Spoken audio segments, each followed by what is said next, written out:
నమస్తే, welcome to Riya news. Pastor Praveen ప్రమాదవశాత్తు చనిపోయినా దీని చుట్టూ ఎన్నో కథలల్లారు. మత విద్వేషాలను రెచ్చగొట్టడం కోసం వైఎస్ఆర్సీపీ ఎన్ని ప్రయత్నాలు చేయాలో అన్నీ చేసింది. కానీ చివరకు పాస్టర్ ప్రవీణ్ ప్రమాదవశాత్తే చనిపోయినట్టు తేలింది.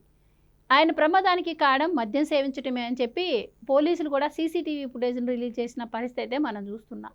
సో పాస్టర్ ప్రవీణ్ హైదరాబాద్ నుంచి రాజమండ్రి బయలుదేరే వరకు జరిగిన ఆయన ప్రయాణం గురించి, ఆయన మృతికి గల కారణాల గురించి మరిన్ని వివరాలు తెలుసుకుందాం. మనతో పాటు ఉన్నారు senior journalist doctor Durga Vadlamani గారు.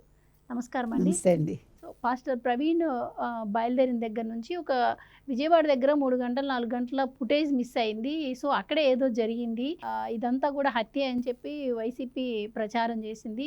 చాలామంది పొలిటీషియన్స్ కూడా వచ్చి మతపరంగా కూడా దీన్ని రెచ్చగొట్టేందుకు చాలా ప్రయత్నాలే చేశారు. కానీ చివరకు ఆయన ప్రమాదవశాత్తు చనిపోయారని చెప్పి నిర్ధారించడం అయితే జరిగింది. సో ఎందుకు ఒక పాస్టర్ మరణాన్ని ఈ విధంగా రాజకీయాలకు వాడుకోవాలని చూడటం కావచ్చు, ఎలా చూడొచ్చు అంటారు? అంటే ఇప్పుడు వైసీపీకి ఫస్ట్ ఏదో ఒక అంశం కావాలి, ఏం దొరకట్లా. సో ఒక మతానికి సంబంధించిన వ్యక్తిని అడ్డు పెట్టుకుని ఆయన మరణాన్ని దాన్ని ఎలా రాజకీయం చేయాలా అని ప్రయత్నించారు. అసలు అయితే హర్ష కుమార్ ఒక ఎంపీగా పనిచేసిన వ్యక్తి వచ్చి మాట్లాడటం ఏంటంటే హత్య అని ఎట్లా నిర్ధారిస్తారు ఆయన?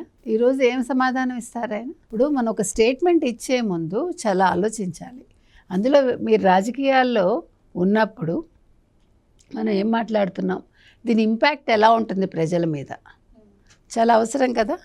ఒకవేళ అక్కడ ఏదైనా చెడు జరిగినా ముందు తొందరపడి మాట్లాడకూడదు. దాని మొత్తం వివరాలు తెలుసుకున్నాక, పూర్వాపరాలు తెలుసుకున్నాక ఇలా జరిగి ఉండొచ్చు అని ఒక మాట అనాలి తప్ప ఖచ్చితంగా ఇది హత్యే అని చాలామంది స్టేట్మెంట్ ఇచ్చారుగా.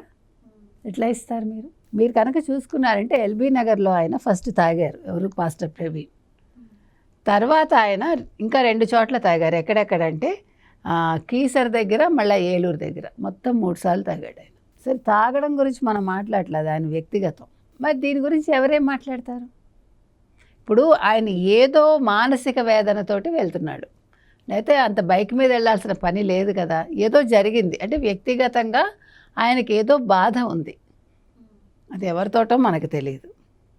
ఇంకొక మాట కూడా, మీరు కనుక ఆయన వీడియోస్ కనుక చూసారంటే పార్ట్నర్షిప్లో ఉన్న వాళ్ళు నన్ను మోసం చేశారు అంటే వ్యాపారంలో, మీరు చూసారో లేదో నాకు తెలీదు, వ్యాపారంలో నేను నమ్మిన వ్యక్తే నన్ను మోసం చేశాడు, నేను చేరదీసిన వాళ్ళే నాకు నమ్మక ద్రోహం చేశారని మాట్లాడాడు. మీరు కావాలంటే గమనించుకోండి, ఇటీవల మాట్లాడినవి అవి. సో ఆయన ఒక పక్క వ్యాపారం చేస్తున్నాడు, ఐటీ కంపెనీలు పెట్టాడు, ఒక పక్క మత ప్రబోధకుడుగా ఉన్నాడు, ఆయన చాలా పనులు చేస్తున్నారు ఆయన. సో ఈ వ్యాపారాల్లో మరి కష్టం వచ్చిందా, లేదా వ్యక్తిగతంగా కుటుంబంలో ఏదైనా కలహాలు ఉన్నాయా, కలతలు ఉన్నాయా మనకు తెలియదు. బట్ ఆయన వెళ్ళే విధానం కనుక మీరు చూసారంటే బైక్ మీద ఏదో సంథింగ్ రాంగ్. ఎవరితోటో ఘర్షణ అయినా అయి ఉండొచ్చు, ఏదో ఎక్కడో మానసికంగా ఆయన వేదనకు గురై ఉండొచ్చు. ఆ వెళ్ళిన విధానం చూసామంటే ఒక చోట లారీని ఆల్మోస్ట్ గుద్దబోయి తప్పించుకున్నాడు ఆయన. మీరు సీసీటీవీ ఫుటేజ్ చూస్తే ఒకవేళ ఏదైనా జరిగి ఉంటే పాపం లారీ అతను మామూలుగా వెళ్తున్నా అతని మీద నింద వచ్చేదిగా. తర్వాత ఈయన ఎక్కడెక్కడికి వెళ్ళాడు? ఫస్ట్ ఎన్టీఆర్ జిల్లా కంచికచెర్ల దగ్గర ఆయనకి స్కిడ్ అయింది ఆయన బైక్, అక్కడ పడిపోయాడు, అక్కడ దెబ్బలు తగిలాయి చేతికి. తర్వాత కీసర టోల్ ప్లాజా ఏదైతే ఉందో, చిల్లకల్లు, అక్కడ మళ్ళీ పడిపోయాడు. ఇవాళ అది సీసీటీవీ ఫుటేజ్ నిన్న బయటకు వచ్చింది. ఇప్పటికి 2 సార్లు పడ్డాడు. ఫస్ట్ టైం పడ్డప్పుడు మీకు హెడ్లైట్ కూడా పగిలిపోయింది. తర్వాత ఇక్కడ పడినప్పుడేమో ఆ రాడ్ ఏదో వంకర పోయింది ఆ బండికి.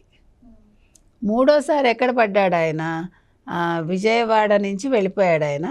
తర్వాత కొంతనూరు అంటే రాజానగరం దగ్గర, కొంతనూరు దగ్గర 3ఓసారి పడ్డాడు. మీరు చెప్పినట్టు 3 గంటలు విజయవాడలో కూర్చుండిపోయాడు. అంటే అక్కడ ఏదో ఒక పార్క్లో పడుకోవడం ఏదో చేశాడు కదా ఆయన. పార్క్లో తీసుకెళ్ళి ట్రాఫిక్ పోలీస్ తీసుకెళ్ళి పడుకోబెట్టాడు. ఆయన స్టేట్మెంట్ కూడా ఇచ్చాడు, అక్కడ తాగినట్టుగా లేదని. నేను అన్నది ఇందాక మీకు అన్నది అర్థమైంది కదా. మన హర్షకుమార్ విషయంలో ఏదైతే మాట్లాడుకున్నామో స్టేట్మెంట్స్ ఇవ్వద్దు, తాగలేదని ఆయన ఎలా చెప్తాడు? మొన్న కూడా మనం మాట్లాడుకున్నాం. అయితే పోలీసులు కూడా హర్ష కుమార్ వ్యాఖ్యలకు నోటీసులు కూడా ఇవ్వడం జరిగింది. అంటే మీరు హత్య అంటున్నారు కాబట్టి మీ దగ్గర ఏమైనా ఆధారాలు ఉంటే మాకు అది ఇచ్చారు, కరెక్ట్. నోటీసులు ఇవ్వడం జరిగింది. ఆయన ఈ నోటీసులకు మేము భయపడేది లేదని చెప్పి ఆ నోటీసులను పోస్ట్ చేయడం జరిగింది. కానీ నిన్న డిబేట్లో చూస్తే పోలీసులు విడుదల చేసిన సాక్ష్యాధారాలను బట్టి ఆయన కూడా కొంచెం అంటే నీళ్ళు నవ్వుతున్నట్టే అర్థమైంది. అంటే అంతే కదా. ఇప్పుడు నేను మీకు ఇందాక అదే చెప్పా. ఇప్పుడు ఈ ట్రాఫిక్ పోలీస్ మాట్లాడిందైనా, హర్షకుమార్ మాట్లాడిందైనా, ఎవరు మాట్లాడిందైనా స్టేట్మెంట్స్ ఇవ్వకండి తొందరపడి. దానివల్ల ఏమవుతుందండి, ఉద్రిక్తతలు నెలకొంటాయా?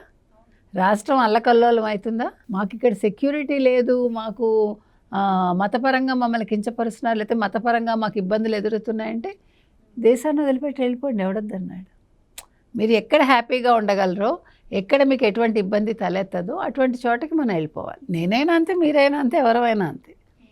చక్కగా ఉండే ఒక రాష్ట్రంలో ఏమంటే ఎక్కడైనా మనం ఏ గొడవలైనా విన్నామా? అతనికి ఏదో అయింది, అది వ్యక్తిగతంగా ఏదో మరి మనకు తెలియదు.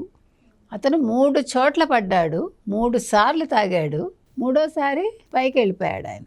అది ఎవరేం చేస్తారు దానికి? ఇక్కడ ఏ రకమైన యాక్సిడెంట్ జరగలేదు, ఆయన యాక్సిడెంట్ చేసుకున్నాడు అంతే చెప్పాలంటే. ముఖ్యంగా ఆ టోల్ ప్లాజా దగ్గర ఏం జరిగిందంటే, అక్కడ సింగిల్ లైన్కి వెళ్తారు కదా, అంటే 2 వీలర్స్ దగ్గరికి, అక్కడ ఈ కర్వ్ దగ్గర పడిపోతే ఆ టోల్ ప్లాజా వ్యక్తులు ఉంటారు కదా, వాళ్ళు పరిగెట్టుకుని వెళ్ళి అతను లేపి కూర్చోపెట్టి, సార్ మీరు ట్రావెల్ చేయకండి, మీ పరిస్థితి బాగోలేదంటే వినకుండా మొండిగా స్టార్ట్ చేసుకుని వెళ్ళిపోయాడు బండి. ఎవరేం చేస్తారు దానికి?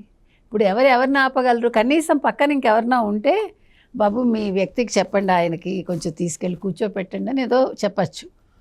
నేను విననని వెళ్ళిపోతే ఎవడేం చేస్తాడండి? ఇప్పుడు అర్థమైందా మీకు ఎందుకు హెల్మెట్ పగిలిపోయింది? అయితే ఫైనల్లీ దీన్ని ఎవరైతే ప్లాన్ చేశారో ఆ ప్లాన్ మొత్తం ఫెయిల్ అయిపోయింది. ఎందుకంటే పోలీసులు కూడా దీన్ని చాలా ఛాలెంజింగ్గా తీసుకొని మొత్తం అసలు ఆయన బయలుదేరిన దగ్గర నుంచి దాదాపు 200 పైన సీసీటీవీ ఫుటేజ్లు సేకరించి నిజాలను అయితే బయటపెట్టింది. మీకు తెలిసారండి ఖచ్చితంగా. దీన్ని రాజకీయం చేయాలని చూసి, మత విద్వేషాలు రెచ్చగొట్టాలని చూసిన ఒక గ్రూప్ కావాలని పని పెట్టుకొని మరి సోషల్ మీడియాలో పోస్టులు కూడా పెట్టింది.